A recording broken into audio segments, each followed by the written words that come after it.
welcome to the Soccer Coaching Podcast. I'm your host, Scott Mowbray, and in each episode I will discuss the key topics that impact on football coaching from the foundation and youth development phases. Thanks for listening, I hope you enjoy this episode.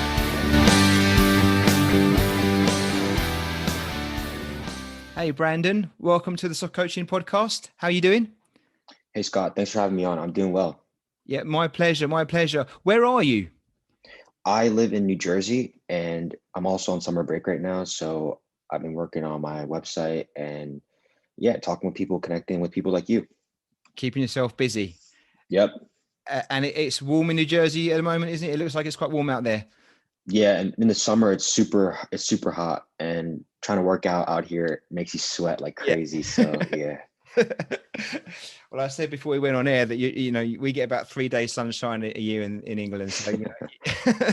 Well, look, thanks so much. We're always grateful for guests coming on the podcast because basically that's what the podcast is. It's people sharing their experiences and ideas. And I've looked at some of the stuff that you've done, and we've had a little kind of connection over social media a little bit, just looking at some stuff. So I'm fascinated by the topic today and what you're going to bring to it, and having a chat around it all. But before we get too much into that, it'd be great to know a bit more about who you are, your background, and what it is you currently do. Sure. Yeah. So I'm Brandon. I'm a student in high school. I'm an upcoming junior, and to sum it up, I love psychology and sports. I've always been a big sports guy since I was young, especially basketball. I really liked NBA and NCAA, college ball. I played it myself, and I still play it since second grade, third grade. Always year round, always practicing. And I found my love for psychology like 2 years ago in the summer when I took a class. It was called AP Psychology, and for people in the US, that's basically called advanced placement, and it's like the top psychology level. Right above honors. And I really liked it. And I also got to delve into sports psychology there. And basically what sports psychology is about the mental tactics and tips to up your game in sports. It's not about weightlifting or how to eat better, but it's how to breathe better, how to visualize something before a game so that your mentality and your psyche is ready to go. And you kind of get into that flow state. Yeah, and I basically run Mind Design Sports, where I connect my interest with sports and psychology, and we basically provide blogs, podcasts, and a connection program, all for younger athletes out there to learn about the mental side of the game and how important it is. And it's all for free. So I encourage anyone that's out there that wants to really become competitive and learn about their mind and how to embrace it and incorporate it into their training to check it out. Super stuff, Brandon. Well, if it's okay, we'll talk a bit more about the Mind Design stuff you do in a sec, if that's all right. Sure. Look to the website, and it's some great stuff on it. So let's have a look, a bit of a delve into that in a bit. So you mentioned a couple of years ago, you kind of stumbled into the world of psychology a little bit. What was it that got you kind of hooked? Was it the fact that you had a passion for sports already, or was it the fact you just like studying and found the kind of the theory side interesting? It's actually a combination of a bunch of stuff. So my mom studied psychology in college, so she kind of introduced me to that. She taught me about some movies and some shows about psychology, and I just really liked it, only for the pleasure of it. I didn't really know how to spell psychology, but I know psychology was about the mental part of our lives, so I liked that, and it was super applicable, and I really like applicable subjects, so that always intrigued me. And then also, like the sports, and I saw sports psychology in my psychology textbook, and I wanted to explore that more. So I went on YouTube and read some blogs online, and I thought it was super cool because I saw those tips that I read online. I could just use them for my own basketball experience and just apply them right there. And I saw it effective, and that's why I wanted to start Mind Design Sports and kind of keep exploring that road. Yeah. It's quite powerful when you find something and then you see it actually works in practice, especially for yourself, isn't it? Exactly. It gives you the confidence to have the message. Super. Mm-hmm. Well, that's excellent. So you're still playing basketball now? Yep. Any other sports, or is that your main one? I like basketball the most, honestly. Yeah. I don't really watch any other sports. Yeah. Well, this is good because obviously, with the Soccer Coaching Podcast, we have a lot of focus on soccer or football, So Mm-hmm. It's great sometimes to have, a different perspective on things. I mean, the psychology stuff is overriding sport anyway. So it doesn't matter what sport it is. And actually there's a lot of correlation between basketball and football anyway. So they're very similar in the way that they're tactically played and stuff. So there'll be some crossover regardless. Perfect. Just to be, so you've obviously studied this for the last couple of years, and you've becoming a bit of an expert in the field of psychology, especially sports psychology. So just for me and maybe for listeners, I wondered, what does psychology mean to you and mental well-being? Because I think people might have different perceptions of psychology and what it means to them. So before we kind of delve a bit deeper, how would you kind of describe psychology and or well-being? Sure. Psychology is the study of the mind and interaction with behavior. So everything you do, actually, I would ask you this in the audience. Can you name one thing in life that isn't connected to psychology? And you really can't probably because everything is. And that's why I like it so much because whether you go into business or you go to health or you go to sports or soccer, basketball, you can always use these tactics no matter what. And psychology to me just means that like finding and studying human behavior to better understand yourself and the people around you. And yeah, that encompasses a lot of terms like well-being, cognitive fallacies. So what that means basically like human predispositions to think about something. And I'm kind of getting a little technical here, but I think one good example would be like the representative heuristic. And that basically means like how we think about, oh, I don't want to go into a plane because I feel like I'm going to die. But no one really thinks about that when they get into a car. And the statistics show that when you get into a car, there's more likelihood to get into an accident there. But we think about the airplane and associate that with death so much because it's always in the news, like, and not car deaths in the news. So that's one like cognitive fallacy slash heuristic. And that's why I really am intrigued by that because not only do you not fall for these like common like traps of thinking, but you also understand how you play into that and how you are in how other people really think about those stuff. Very interesting. And from the little I know about the world of psychology, I know that we don't know much, right? So it's kind of quite a young science in many ways, and we're still Oh finding out yeah. lots as we go along. You find that as you do your research and delve into the subject in more detail, you get more questions and answers as you get deeper. Yeah, exactly. And a lot of people don't really know about psychology. And I'm just trying to like impart that knowledge into other people and explain to them how it's important. Like everyone likes biology and chemistry, but psychology's right there. It connects right there with it. And learning about that with any other subject is really important and it can be helpful. Yeah, super stuff.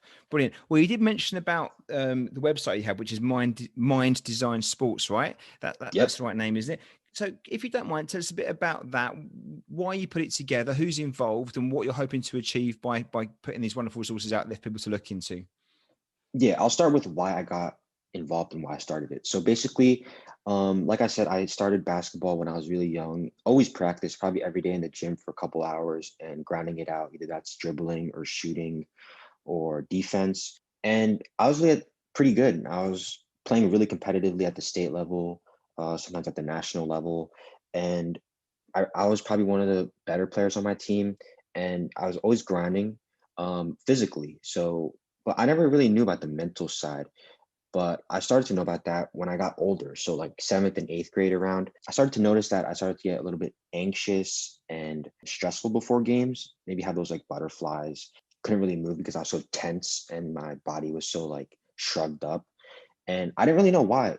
I started to question myself and be like, well, is it my skills? Am I not practicing enough?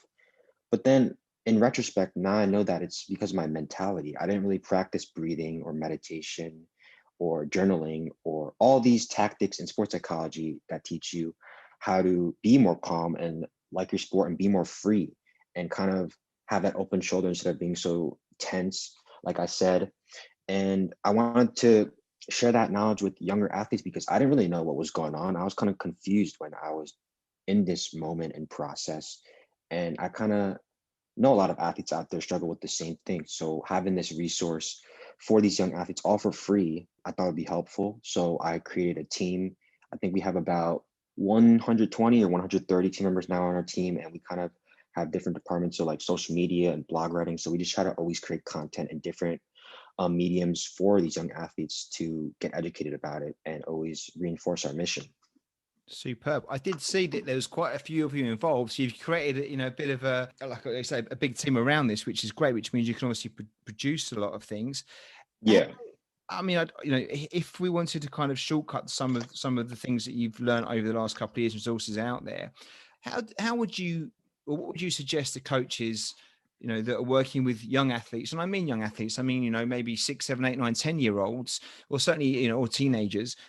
What are some of the top tips you might suggest with regards to them supporting their players around psychology? Yeah, I think coaches really play a big role for young athletes because these young athletes are kind of lost. They're just going through the motions, but they don't really know why they're playing. Maybe they're just doing it for their parents or trying to figure it out. But having that coach on the side explain to them why they're doing it and how to have fun and enjoy the game simply is important, and that encompasses the mental side of sports. And I think these coaches have to understand that you're supposed to be imparting this knowledge about how important the mental side of the game is early, so that they can understand that when they get into the more higher competitive stages and they have something to lean on, whether that's journaling or meditation when things get tough, and maybe when they don't have a coach, especially for these especially for these individual sports like tennis or swimming, where you don't really have those teammates or coaches that are always by your side and able to help you.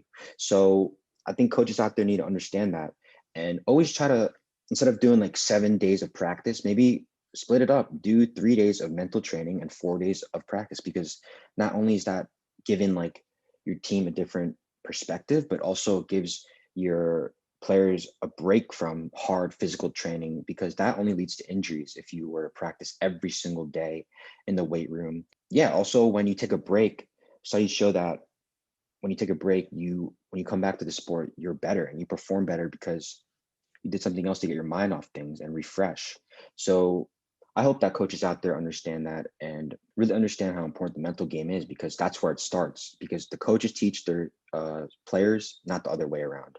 And you mentioned there about maybe having it segregated. So you might have a focus on the psychological side of things away from maybe a practice that you're doing. So I guess that's one way of going about it. Brandon, but could you also work on psychological aspects with your players as part of your practice, so it's integrated? And is that something you would say, does it become less effective if you do that, or is that still a valuable tool that coaches could use? Honestly, it depends on each team, right? And each sport. Like maybe a basketball team will want to use meditation during a practice, and maybe a swimming team would want to use journaling. It doesn't, I guess you can kind of mix and match whatever works for with your players, because sports psychology isn't a one fit for all. It's something you test out and see if it works. And even if it works for the whole team, it might not work for a couple individuals. So these coaches also have to understand that. Maybe meditation for Joe, this works really well, but not for Bob, because I don't know, Bob maybe can't focus when he meditates. So given these techniques are important, but also letting them having the freedom to experiment and create some habits, or maybe even having a habit tracker to try it out, would be really helpful.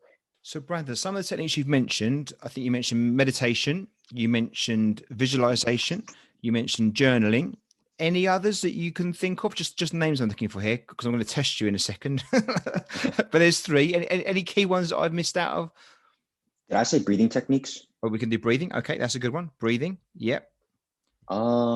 I think those are the main ones that I could probably speak on the most. Well, that's going to be the challenge, because I've not heard of journaling. So I Oh, apologize for okay. my ignorance. So that's one thing. I mean, and I've got my own idea what visualization would be, and I think I've used it. I'll talk about it in a minute. And meditation, I think I understand. Obviously, breathing, I think I understand, but I could be wrong. So if you don't mind, if we go by one, and you can just give a brief summary as to what, your definition as to what these are and how they might be used in practice, would that be okay?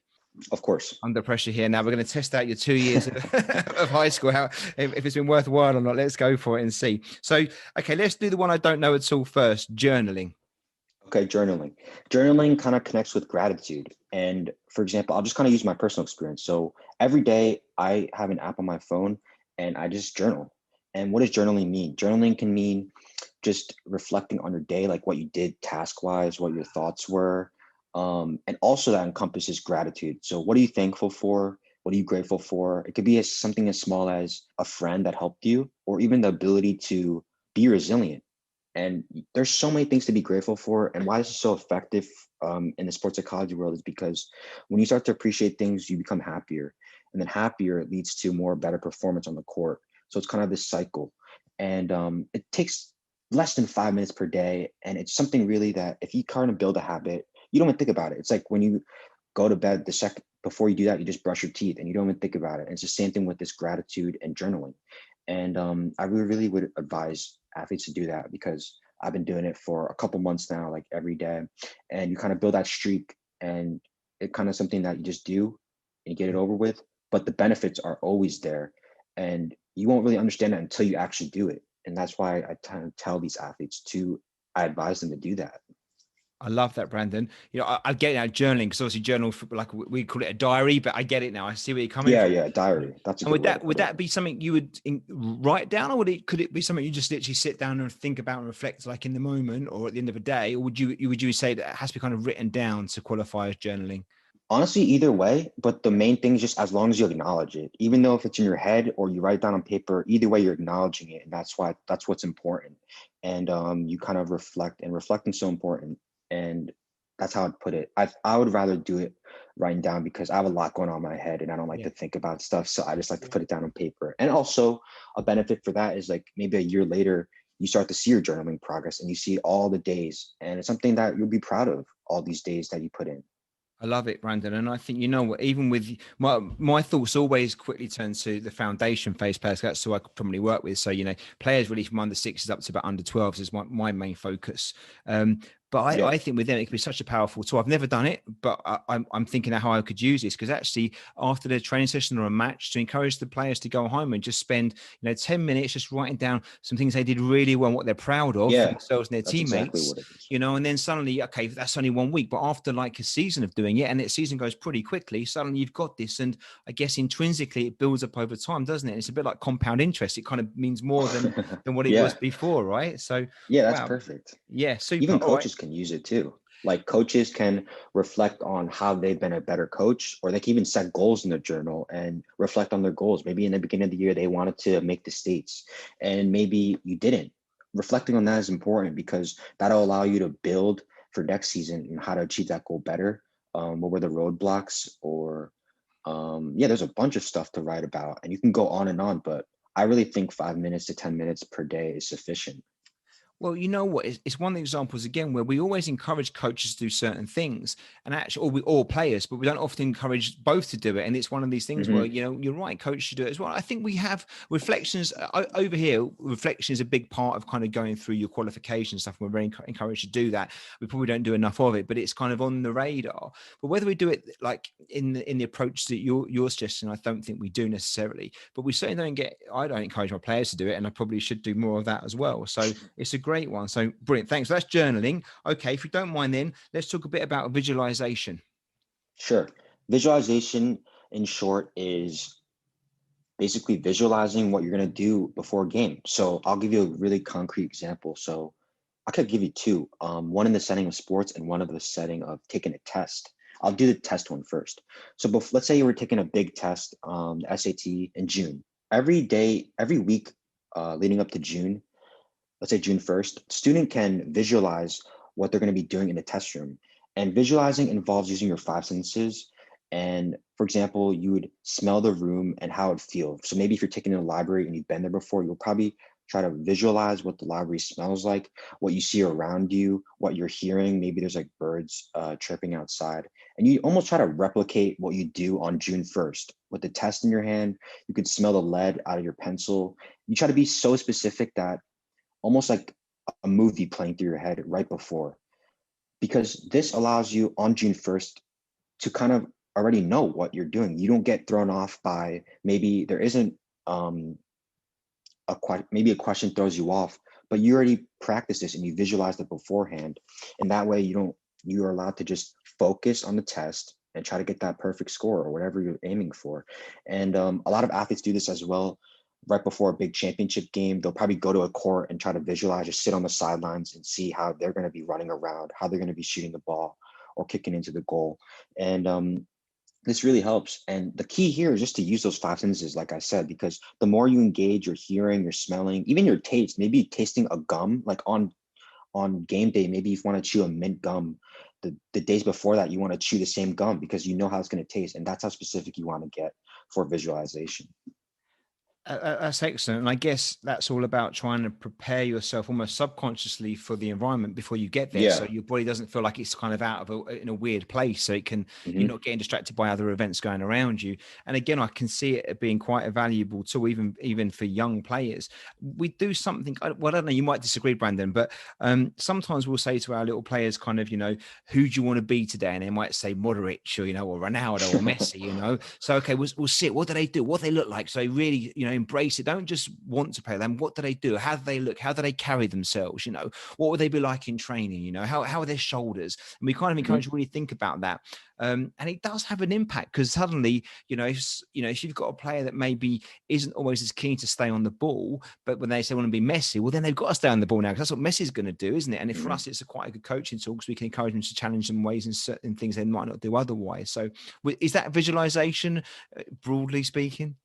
Yeah, and that also boosts your confidence. That you brought up a good point because when you feel like you want to play like Messi or Ronaldo, you know how good they are, and you want to play up to their standards, and that makes you confident to play, and you kind of play freely, get into that zone, and just not really think about the audience or think about, oh, how are the fans going to react or how are my parents going to react. You're just playing freely, and you want to emulate Ronaldo.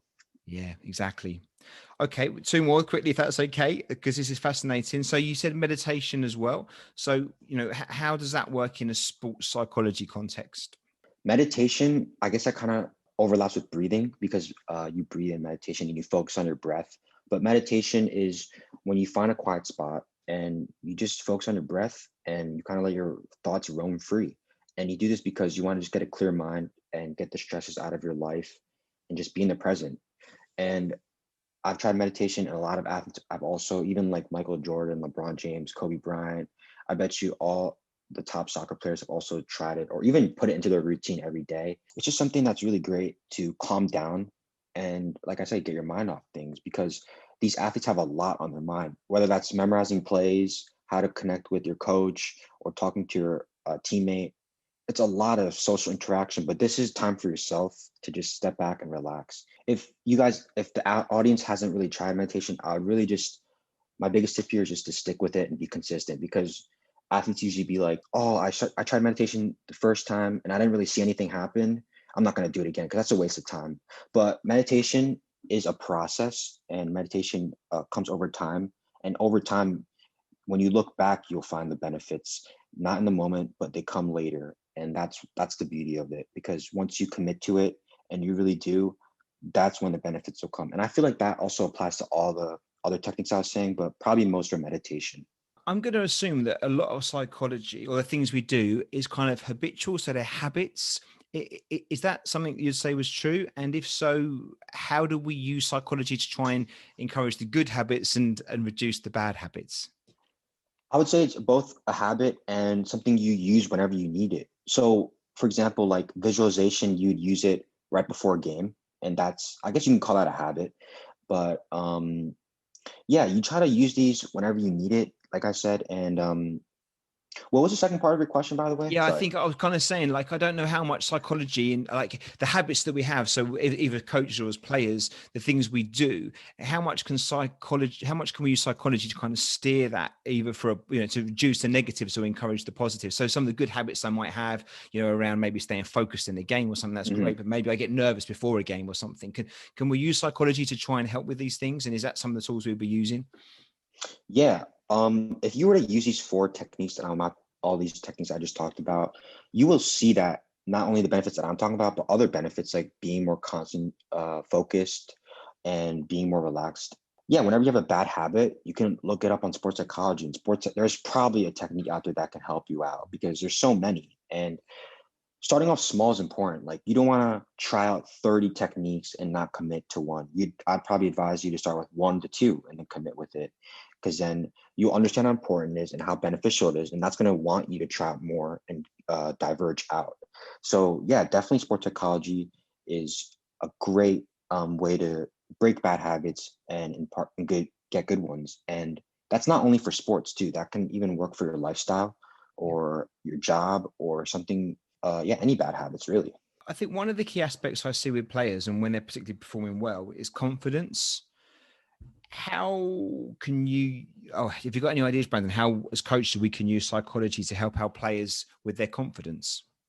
I think a cool and helpful tip for coaches is to just simply talk about the mental side of sports and show that it's okay to talk about the mental side.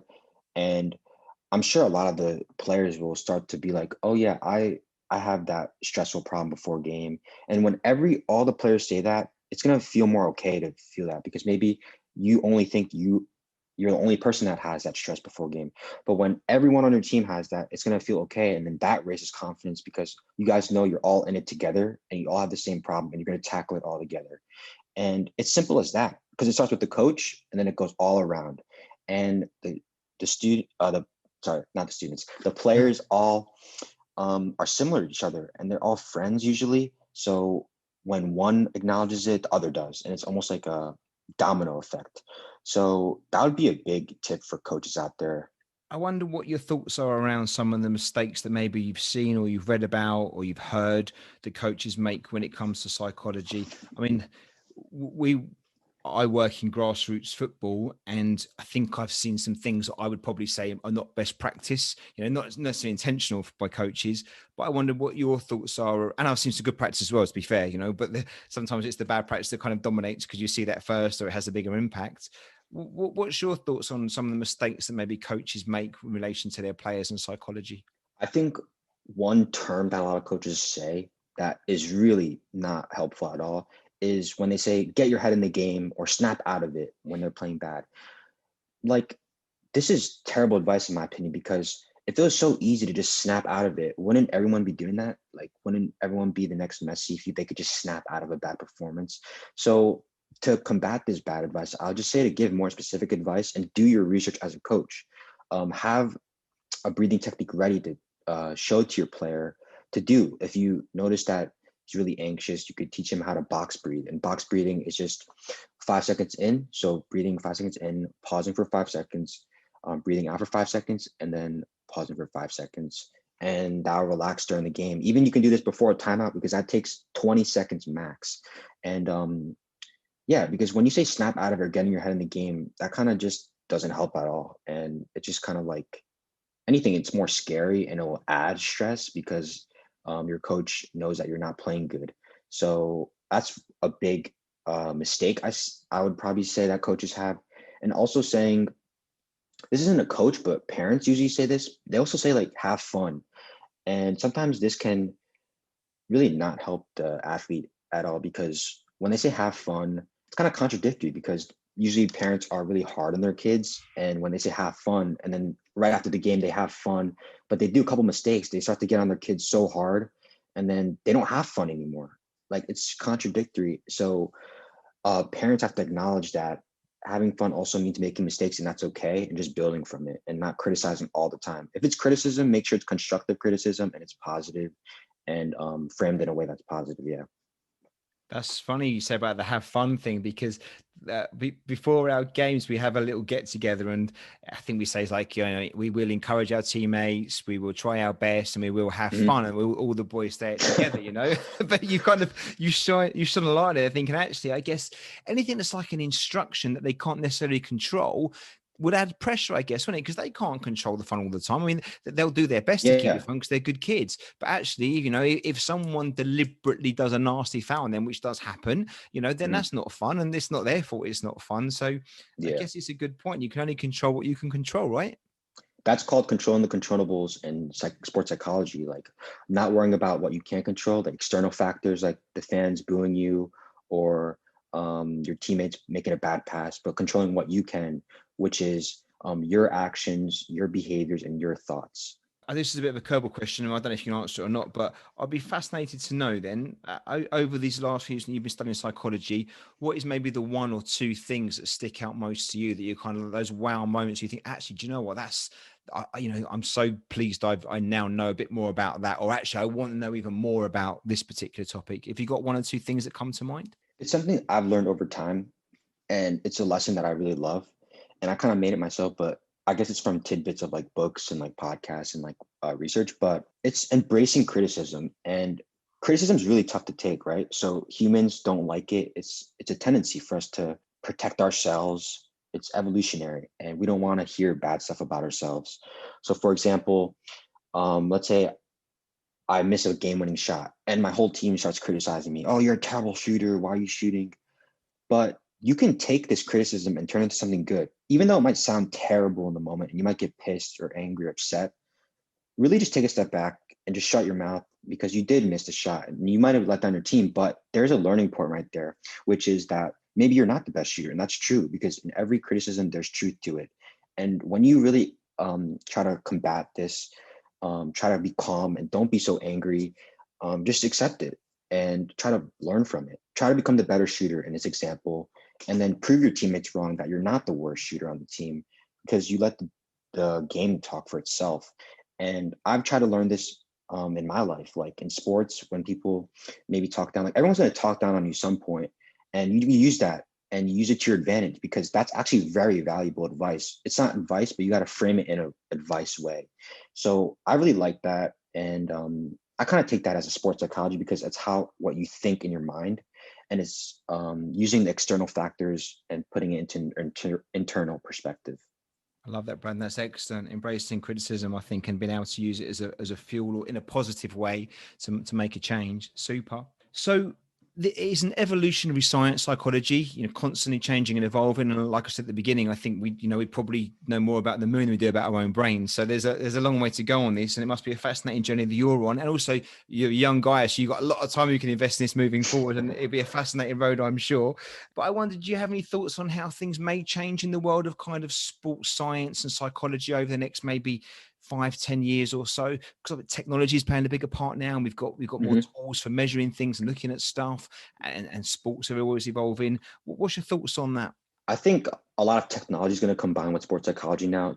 Usually sports psychology, like back like 5 to 10 years ago, and even today, it's mostly like paper and pencil and like slideshows. But I feel like they're going to combine it with AI somehow. I'm not really sure, but I wouldn't be surprised in like the next decade or two if there's a lot more like technology programs focused on sports psychology, and also like STEM related initiatives that connect with psychology and sports. Because right now, honestly, I think psychology's distant from the other sciences. It's usually like science, technology, math, but then the social sciences, like psychology on the side.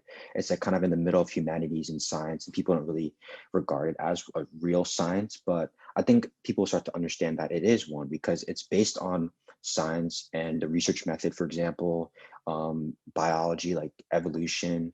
And it's kind of like a combination of a lot of studies. So yeah, and also I think in the future, like 5 to 10 years from now, coaches are gonna be expected to be more involved in the mental side of things. And to become a coach, you're gonna have to be qualified and know about the mental side of things. I feel like that's gonna be almost like a prerequisite to becoming a good coach, especially at the higher level, like MBA. Yeah, I think coaches will be preferred with people, like I guess organizations will prefer coaches with psychological knowledge, so that their athletes play better, and that gives them more wins, because at the end of the day, an organization is there to win games, and they'll take anything to do that, and they'll understand that the mentality contributes to those winning games. I guess you make a good point around the AI stuff, because talking about visualization, I mean, you could potentially put on a headset and you could Oh, be, right. couldn't you? You could be in that basketball NBA final, couldn't you? Yeah. And you have to play the shot. I know you're not there, but you put I mean, this stuff's quite impressive when you put it on. You do feel like you're there, and you put the sound Yeah. around you, and you get the smells and everything, and suddenly you can play a game, I guess, at a pressure point. And is that something you think is a possibility? I mean, it probably is happening now, I imagine, in some places. Yeah. Probably someone's working on it, and I Yeah. think that'll be useful. And I think a lot of athletes would like buy technology for that, because any athlete wants to be the best player they can, and whatever it takes, right? So they're going to probably put on goggles right before a game and visualize the court and the balls bouncing and the fans, and then try to visualize. Yeah. Yeah. I didn't ask this earlier, but maybe I should have done a question really about the difference between coaches approaching their players psychologically, individually or collectively. Is a psychological approach possible for a team? So could you, as a coach, could I go and approach my team, and have strategies around psychology for everyone, or do I need to know them all individually to really make it work? I think both. So having like as a coach, like on a team level, maybe like breathing techniques, I think that'd be more like a team level, because breathing can be used for all, but I feel like meditation, like that specific technique is probably more specific to the individual. Maybe like a player on your team is more outgoing and extroverted, and maybe wouldn't want to use meditation as much as someone introverted. So I think a coach has to understand the players individually and also as a whole, like just like seeing how they interact with each other and seeing what techniques. And it's kind of just like a reading react thing, like get your gut feeling and then work from there. I Yeah. think a coach would know more well than what I would say, honestly, because coaches know their players the best. That's the thing, I guess. If you know your players, and you can put them in better choices. So the trick is knowing your players in the first place, right? Hmm. What about body language? Is this part of psychology? Is this something different? Is this a side thing? Because I guess another thing about trying to be an intuitive coach is trying to spot signals in your players, and see little things. And body language can give you some clues sometimes. Would that come under this realm as well, or is it something different? Yeah, body language is definitely something mental, because I know a good example. Like I had a teammate that always had bad body language when he turned the ball over or he missed a shot.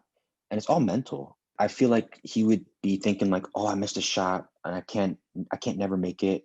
And then you get pissed or like upset. And then that's all mental, because you're processing your emotions and thinking about the future. Oh, I can't make it in the future. I can't defend well. I keep giving up points. And a coach is there to like turn that switch and tell the athlete that it's okay to miss and it's okay to give it up. Just the next play is what's important. And then that way, the body language will be a lot more positive. If you had some advice for coaches out there that are starting off working with young players, and a lot of the coaches that listen to the podcast will be volunteers, probably parents as well, and they've got full-time jobs, a lot of them, and they're doing is just to help out and try and be a positive influence on a relatively small group of players. Any tips you could say to them around the psychological side of managing their players that might be useful? I think the most important thing is to research first. You can't teach somebody unless you know what you're talking about. And if you start teaching somebody just from this podcast, like what I said, I don't think it's enough. And you might teach the wrong thing and you're only going to do more harm than good. So, doing research online, finding maybe professional coaches that actually use sports psychology and kind of modeling and templating off them is the best. And honestly, like the same approach applies, like learning about one or two topics in sports psychology, whether that's meditation or breathing or visualization, and then trying to use it yourself, see how you experiment with it, and then even trying it with one or two players and then the whole team, like kind of gradually moving up. And that kind of applies for anything when you learn something in life. Like you start with the easy stuff and then you keep getting harder and more advanced and more in depth. So that'd be my biggest tip for coaches. And I think coaches will learn a lot more on the way, because I'm not a coach and I'm not as old. And coaches probably have a lot of wisdom with their players as well. So they know how to like change things or alter processes, like maybe certain breathing's better for a certain sport or certain players. So they'll know that the best. Brilliant. And you mentioned it about you did right to mention this about constantly wanting to learn and better yourself and research it. And it is an area that I think is becoming more important. You said it yourself; it certainly is. In the professional game, you see it so much more. And I think even on the grassroots level, we're understanding that actually that psychology is an important part of it. We have this thing over here, the FA put in, it's called the four corner model, and you kind of got your technical side, and you've got your physical side, and you've got your social side, and you've got your psychological side. So it's in Okay. there. But I think most coaches would say it's the bit that kind of gets left to last. We kind of wrote, Hmm. the technical stuff and the tactical and the physical stuff kind of comes first, and the other stuff's kind of Yeah. almost like a nice to have. But actually, when you do apply yourself to it and you kind of embrace it, it makes such difference to the players. Opportunity to develop, which is so important. I think you mentioned about resources then for coaches potentially. Is there any things you can point them towards that may be useful that you think Yeah. would be helpful? Yeah, so my website first of all would be great, and also have a couple podcasts I listen to. I love podcasts because you can speed them up to 2 times speed, and instead of having to watch a 50-minute podcast, you can listen to it for 25 minutes, and you can get all the information at the same time. And you could be driving in your car and still getting information. So a couple podcasts that I like is 9% Mental by Grant Parr, and I can definitely like give you the links to that if you need it. And he talks about sports psychology, and his title kind of tells you what it is, 90% mental, and how important the mental side of things are. Another podcast would be Finding Mastery with Dr. Michael Gervais. He's a sports psychologist. He interviews a lot of cool guest athletes as well, business leaders, and he kind of just interviews them and see um, the mental side as well. And I think he is NFL's Seattle Superhawks performance psychologist. So he's really credible, and he will probably give you a lot of great tips. And those would be my biggest two podcasts. I really like those two. And I personally got to talk to Grant Parr, and he's a great guy, and got to interview him on my podcast. So yeah, I definitely recommend those two. Brilliant. Well, we'll put these in the show notes, the podcast links as well, and obviously your website too. So, Brandon, thanks so much for that. It's been fascinating, just having a chat about it all. It's an area we probably don't spend enough time focusing on. And it's great that it's something that people, younger guys like you, that are embracing and learning more, and I'm sure are going to push the boundaries even further over the coming years. So please keep us up to date in what you're learning and discovering, and share it, because that's how we're all going to get better at it. But before we let you go, we ask this question to all guests, and it may be different, because you said you're not a coach, but maybe just more around the psychology side. If there was one thing you could change about the world of coaching in relation to psychology, then let's say, what might that be? Actually, for coaches, I think this would be the biggest one, is be open and be willing to listen. I think a lot of coaches start to get mad or confused or show bad facial expressions when an athlete goes up to them and is honest and tells them their honest feelings, but then they react so, I guess, harsh or mean, and that only just drives the players away. And then you wonder why, like, oh, why is no one talking to me? Why don't you talk to me? It's because of your behavior and your thoughts. And I feel like that would be a big one. I've noticed some coaches, like at tournaments, and sometimes even my own coaches, like they're human. So they make mistakes, but I think coaches have to understand to be open and just listen, like just closing your mouth and really listening to the young players' emotions and trying to see what they're getting at. That'll be really valuable instead of giving your opinion, because they're coming to you, so you have to listen. That's a great tip, Brandon, and I think it's so true. Unfortunately, I do think sometimes the world of coaching's kind of got a bit of a bravado and an ego attached to it, and we're all a bit. Maybe it's the pressure. We kind of creating a perception that we know what we're doing and we're in control, so it helps maybe the players when we're relaxed. Yeah, and, that's what it is.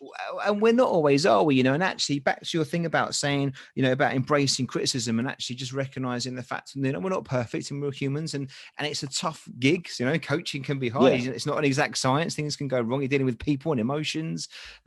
So just recognizing that, you may have you will have bumps on the journey, and embrace those as much as, the lows as much as the highs. But, if you're doing the right thing over the long term, then, it's going to be worth the effort and the time, I'm sure. Yeah, definitely. Thank you so much. It's been superb. I'm sure people want to try and find out more about what you're doing and reach out to you. Is there a good way that people could make contact, or at least follow you and see what you're up to?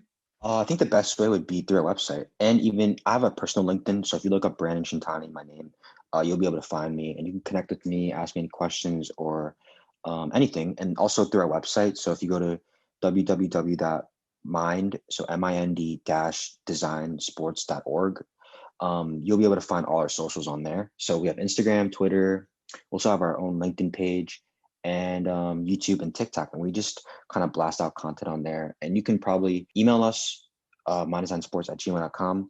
And if you just put in like a request, like, hey, I want to talk to Brandon or something, I'll be open to help out and answer any questions. So yeah. Well, you were kind enough to quickly reply back to us and make this link to get you on the podcast for our podcast, which has been brilliant. So you're definitely a man of your word, and you're happy to share your content and give advice, which is much appreciated. What does the future hold for you, Brandon? What's the next couple of years look like? What's your plan? Yeah, so I'm a junior right now, so I'll probably be in college in a couple of years, and I just plan to continue Mind Design Sports to get it open, try to get as many athletes, especially young ones in your age, like so 6 through 16-ish, to just get a hold of our account. Like every athlete knows what Nike is or Under Armour, and I want that publicity for our organization because we understand how important it is. So yeah, always trying to push out and market and let athletes know about it. That's just my biggest goal.